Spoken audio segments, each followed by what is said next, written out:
बिस्मिल्लाहिर्रहमानिर्रहीम। अस्सलाम वालेकुम students, I hope you all are fine. अच्छा जी, आज हम पढ़ने जा रहे हैं इंट्रांजिटिव वर्ब और transitive verb. This is the most important statement और most important question in perspective of examination of for matric. Matric के इम्तिहान के लिए बहुत ही इंपॉर्टेंट कॉन्सेप्ट है, जिसमें से अक्सर जो है ना वो ऑब्जेक्टिव में एक या दो MCQ मस्ट आ जाते होते हैं। तो और बच्चे जो है ना हमेशा इसमें स्टूडेंट्स हमेशा इसमें कंफ्यूज रहते हैं ट्रांजिटिव और इंट्रांजिटिव में मेजर कैसे इसको आइडेंटिफाई किया जा सके कि इसमें क्या डिफरेंस है।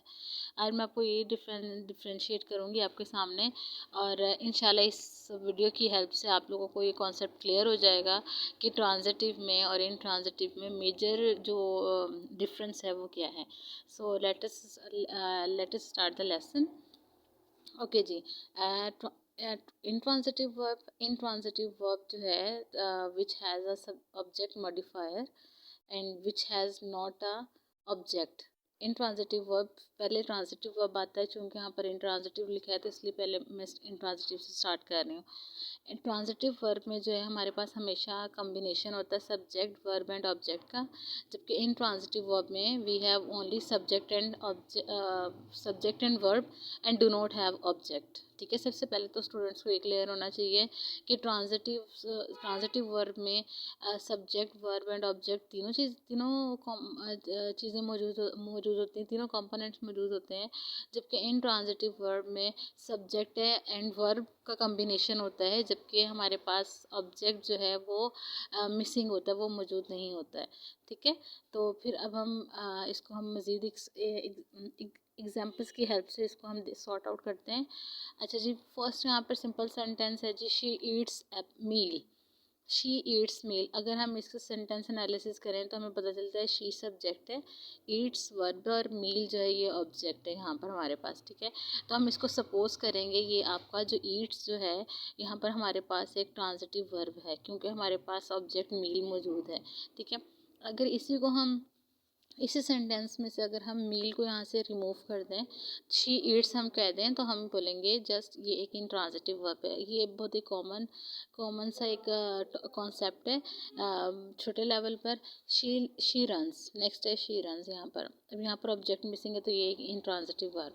ठीक है, लेकिन हमने इसको थोड़ा सा सुपरफिशली देखना है। Pick out the verb in each sentence and state whether it is a transitive or intransitive verb। Okay जी, फर्स्ट एग्जांपल है जी, द सन शाइन्स ब्राइट।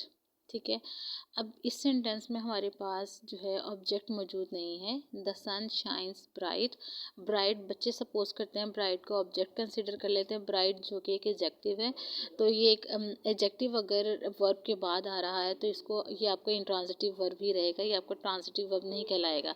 ये आपको क्लियर होना चाहिए। ठीक है, ये एक जो है एडजेक्टिव है, ब्राइट एक एडजेक्टिव है, और एक एडजेक्टिव जो है ना वो एज एन मॉडिफायर यूज़ हुआ हुआ है यहाँ पर, तो एक इंट्रांजिटिव वर्ब है, इसको आपने नाउन सपोज नहीं करना है। नेक्स्ट है जी, I hear a noise. Noise is a noun, so I hear a noise, here is your transitive verb. Clear, ये सिंपल सेंटेंस है, ट्रांजिटिव वर्ब कहलाएगा।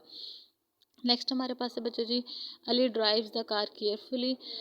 Ali drives the car carefully. ठीक है, ये आपको यहाँ पर जो ड्राइव्स है, क्योंकि ड्राइव्स के फ़ौरन बाद डायरेक्ट जो है ना कार आ गया है, तो ये आपका जो है ट्रांजिटिव वर्ब बन गया है। क्लियर, नेक्स्ट हमारे अगर हाँ एक और इसमें एक चॉइस हो सकती है, अगर केयरफुली इमीजिएट होता है after drives carefully the car, तो फिर हम इसे इंट्रांजिटिव वर्ब में मॉडिफाई कर सकते थे। अगर ऑब्जेक्ट आपके फ़ौरन बाद वर्ब के बाद मौजूद हो तो फिर ये हमारा हमेशा जो है ट्रांजिटिव वर्ब रहता है। क्लियर, नेक्स्ट हमारे पास सेंटेंस है जो कि बड़ा इम्पॉर्टेंट है, you got angry with your sister. Okay जी, you got angry with your sister, again answer written है यहाँ पर। तो इस सेंटेंस में हमारे पास जो है एडजेक्टिव है एंग्री, जो है एंग्री विद।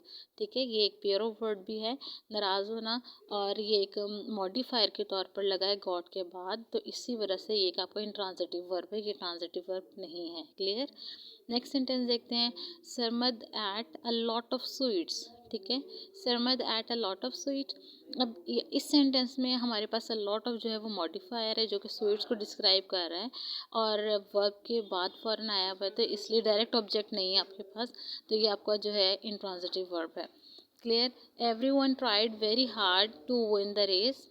अगेन हमारे पास जो है वो एडवर्ब आ गया है। Everyone, very is an adverb, hard to win the race, this is a phrase. तो ये एक वर्ब आ गया हमारे पास जो कि मॉडिफाई कर रहा है मज़ीद अदर वर्ब्स को, अदर फ्रेज को। So this is also your intransitive verb. आप इसको कॉमनली ऐसे भी अंडरस्टैंड कर सकते हैं, अगर फ़ौरन इमीडिएट जो है हमारे पास सब्जेक्ट होगा तो ट्रांजिटिव वर्ब सेंटेंस होता है, सेंटेंस का वर्ब जो है वो ट्रांजिटिव वर्ब कहलाता है। और अगर आपके पास इमीडिएट वर्ब ऑब्जेक्ट नहीं है तो फिर जो रेलिवेंट इंफॉर्मेशन है वो आपकी जो है वो इंट्रांजिटिव वर्ब कहलाती है। देखिए टेक्निक थी। She knows the secret. यहाँ पर अब आपके पास इसको आप क्विकली आइडेंटिफाई कर सकते हैं। She knows the secret, secret is the object और a noun. She knows the secret, again वही मीनिंग हो गया। She knows the secret mean direct object है, और ये आपका नोज़ जो है सेंटेंस का ट्रांजिटिव वर्ब कहला रहा है यहाँ पर। आई होप स्टूडेंट्स आपको आज का कॉन्सेप्ट बहुत अच्छी तरह से क्लियर हो चुका होगा। अगर आप कोई क्वेश्चन करना चाहते हैं तो काइंडली कमेंट बॉक्स में आप अपना क्वेश्चन जो है वो मज़ीद इस कॉन्सेप्ट के बारे में पूछ सकते हैं। Thank you so much. अल्लाह हाफ़िज़।